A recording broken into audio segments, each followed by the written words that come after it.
Hello. Oh, yes, sir. Yes, sir. Yes, sir, I understand. Yes, sir, I'll take care of it right away. Goodbye. Oh, Gus isn't going to like this.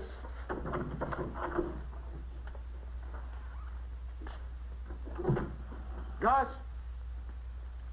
Oh, Gus. That tone of voice at this time of day means just one thing. Trouble. Gus, the professor just called about those machine exhibits. Machines?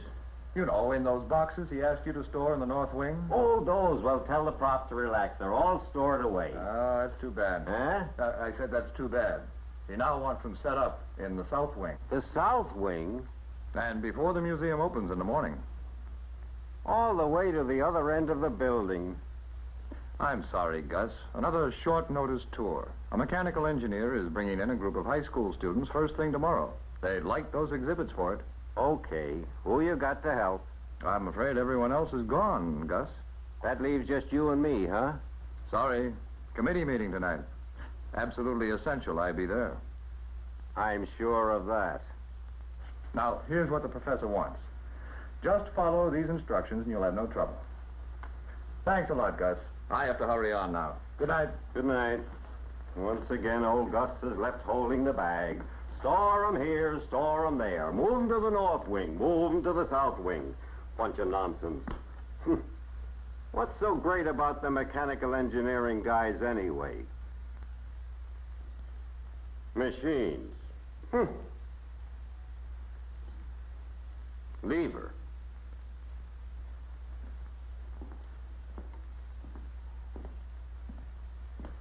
Pretty wonderful, eh, Archimedes?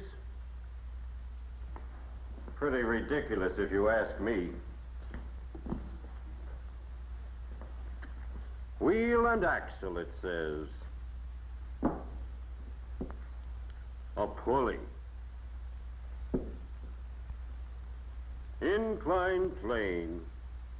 Looks like an outside cellar door to me. The wedge.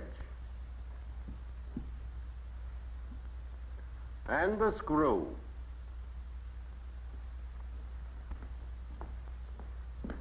And people actually come here to look at this stuff. Sure beats all.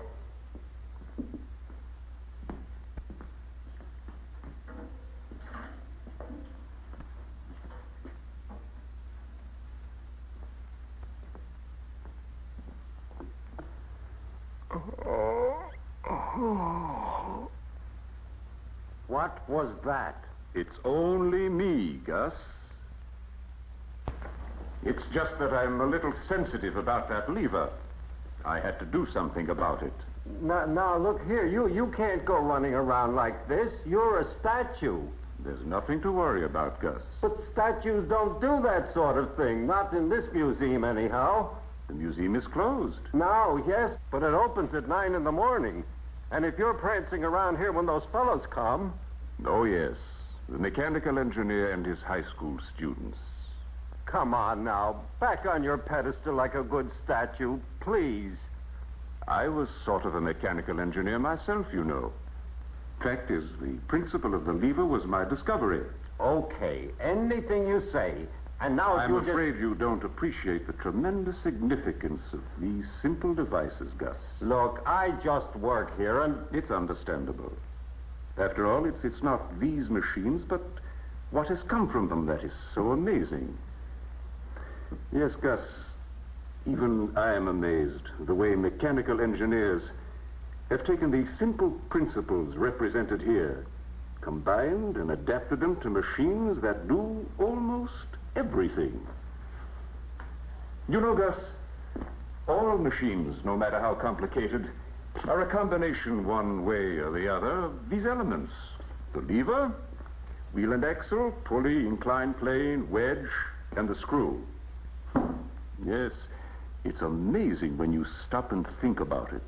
Huh, what an imagination. Right. That's just what it takes most of all. Creative imagination, along with a burning interest in science and mathematics, a large order of ingenuity, and a never-ending curiosity. And the results of all this are all around you, on all sides, to enrich mankind. Think about it, Gus. Think hard. Use your imagination. Think. Think. Hello, Gus. I'm a farmer. Here's what mechanical engineering has done for all of us who work on the farms, and for you, too. Machines take the place of muscle now. Powerful tractors and all kinds of farm machinery take the tough, hard work out of farming. It's a lot different from the old days. No, sir. No more long hours walking behind a plow. No more laboring by hand to cultivate a crop. No more back-breaking drudgery from morning to night. Today, machines do all the hard work. Wherever you look on the farms across the land, you'll see the burden of work taken off the farmer and put on machines. Wherever there is a job to be done, power and machines take over, doing more work in less time to provide more feed for livestock and a great abundance of food, not only for more than 160 million people in our land today, but for millions of people in other countries all over the world. In 1900, one farm worker could produce only enough for himself and 6 other people. Today, with the help of machines, he can produce enough for himself and 17 others. Think of it. Think of it, Gus. Think of it. Think of it. Pretty wonderful when you stop and think about it, eh, Gus? But the important thing is it took somebody with creative imagination to see how these simple principles could be applied before those farm machines could become real. And who were the somebodies? Mechanical engineers.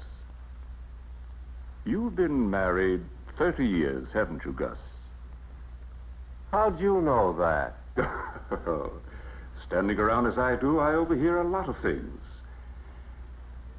During the years, all the various machines you bought for your wife, ever stop to think what they've meant to her? Think what she could say about them, Gus. Remember, remember, remember. Every appliance you've bought me, Gus, has made living easier, life more pleasant. There are so many wonderful machines a woman has today to help her in her work. Just flip a switch or turn a knob and presto, food cooked deliciously and automatically, not only in the oven, but any other way she likes it prepared. Dishwashing, automatically done without fuss or bother.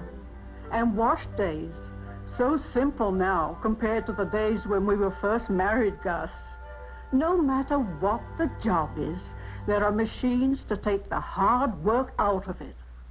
And that new home freezer you just bought me, Gus. One more thing to give me extra free time to enjoy myself. More time for us both to enjoy ourselves. Yeah, that's true. But it's hard for me to swallow how those electrical appliances we use around the house tie back to these things. Oh, you mean because electricity supplies the power? If I didn't know you so well, I think you were just plain stubborn, Gus. It's like this. Without machines, there'd be no power, electrical, steam, or whatever kind. That's where the mechanical engineer comes in, designing machines which produce power. Actually, there is nothing that affects your life that mechanical engineering hasn't touched one way or another. Put your imagination to work again, Gus.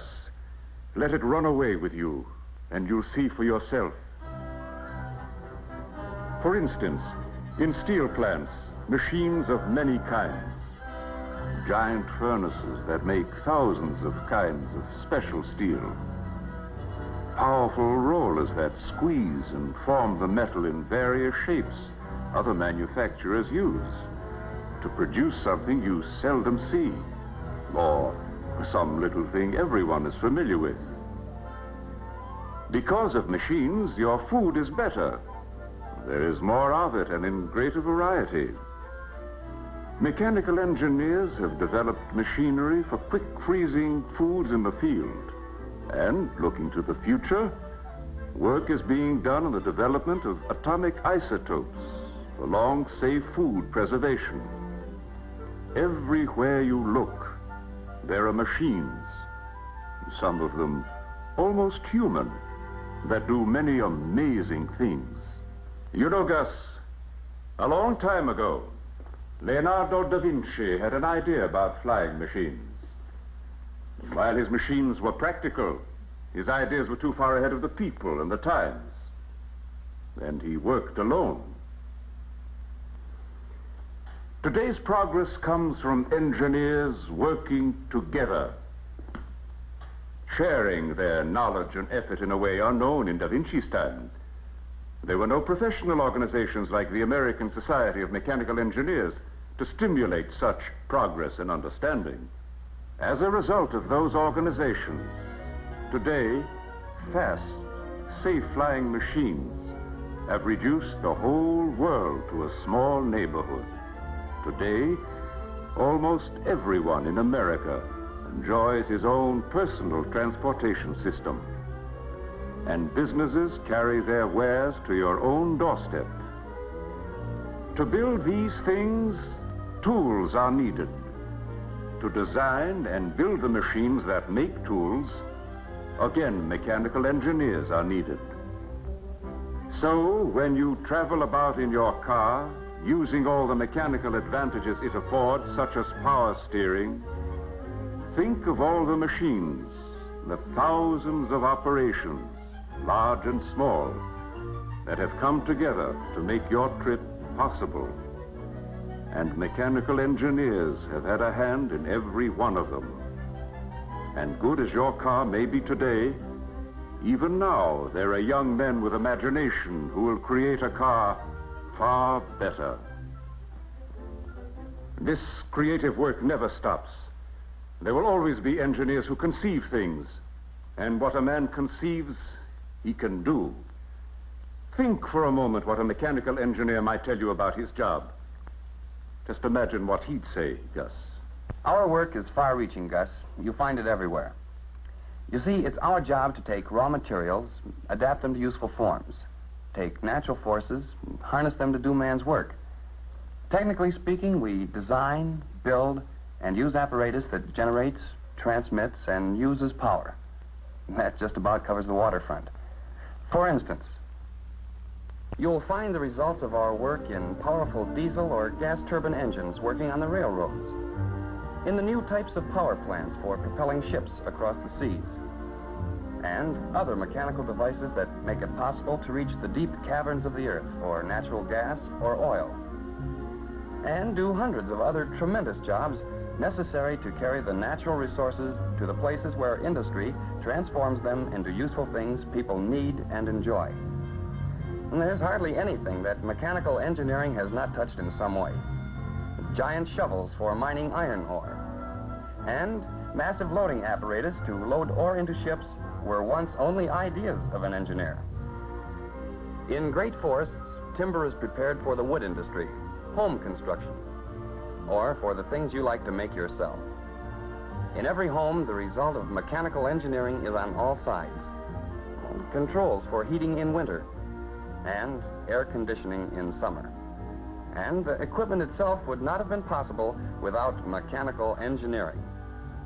Behind every flick of a switch is a great power plant whose steam boilers and turbines generate electricity for providing instant light or power. Joy, amusement, and happiness are a result of mechanical engineering. Pleasure in enjoying carefree moments outdoors, or the entertainment of your choice. The news of the world in newspapers or magazines. The adventurous land of fiction are yours to enjoy because of mechanical engineering. We could go on for hours, Gus, telling you about the thousands of machines developed by engineers to make the things you use every day of your life. Imagine, imagine, imagine. It's really astonishing, Gus, that all those machines are developments and adaptations of these 6 simple ones. I once said if I had a place to stand, I could move the earth. But there'd be no point to that. What the engineers have done with the idea is the important thing. That hand truck you use every day is a simple example that affects you. By golly, I never thought of that. Mechanical engineers work right along with other engineers, too, like civil engineers. And in mining and metallurgy, in chemistry, in electricity, in just about every field of engineering, you'll find a mechanical engineer. These mechanical engineers, they do about everything, don't they? Indeed they do, Gus. You can't fit him into a precise slot. For instance, he may be a machine designer, working with electrical engineers to make some machine more efficient. He may be a specialist in scientific management, applying the science of mathematics to quality control or lowering costs. Or an engineer working on ways to improve the optical systems of your camera to give you finer pictures. He may be an aircraft designer who will solve one of the problems of the thermal barrier in supersonic flight. Or he may be a young man who has never worked on a farm, but who has newer ideas on better ways to harvest, pack, or ship a crop. Again, he may be a designer of a catalytic cracking plant, or the designer of oil refineries, or the designer of machines used in the petroleum and chemical industries. And you'll find the result of his work in the design of machinery for better logging operations, and in the design of tools for better woodworking. He may be a professor who spends a lifetime in the classroom, but whose hundreds of students will go out year after year, adventuring and pioneering to improve your life and everyone's. The laboratory may be his world, where he can experiment with ways to handle radioactive materials without exposing human beings to the perils of radiation. Or he may be working on plans for a man-made satellite, or machines for interplanetary travel, or improving ways to adapt atomic power to drive vessels or vehicles, or to produce electricity in power stations. All these people, different though their work may be, are mechanical engineers. They followed those who first fitted a piece of stone into a wood handle. They followed the builders of the pyramids, the inventor of the bow and arrow, the men who harnessed the power of steam.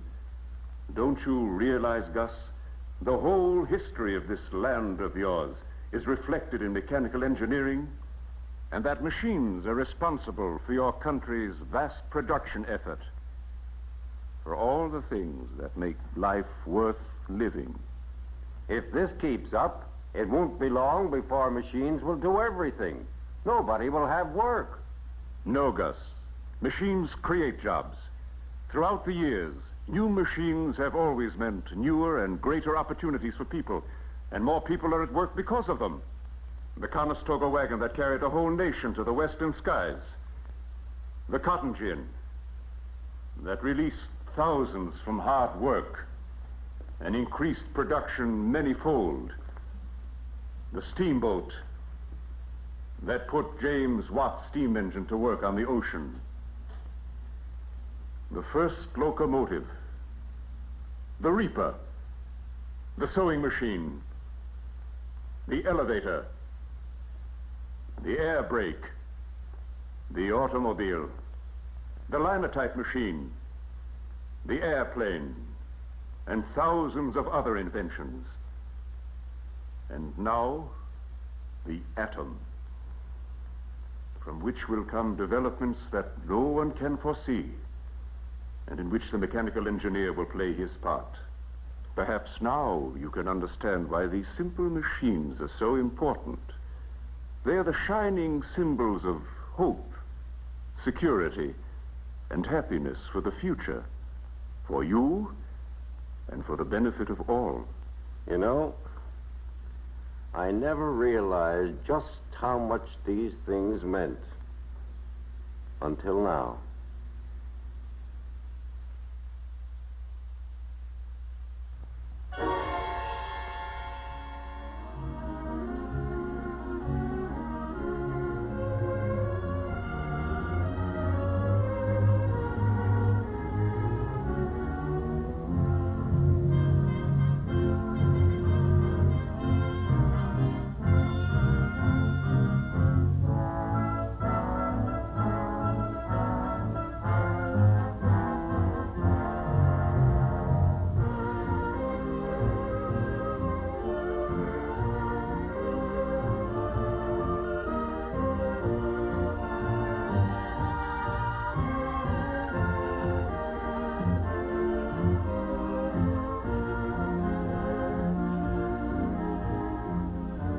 Yes, Gus. And as time goes on, the ideas of today's engineers and the engineers of tomorrow will make them mean much more. The rapid progress in the past 75 years is a direct result of engineers sharing knowledge with each other. And it is through organizations like the American Society of Mechanical Engineers that the accumulated knowledge and experience of many individuals have been spread through the profession of mechanical engineering to enrich mankind.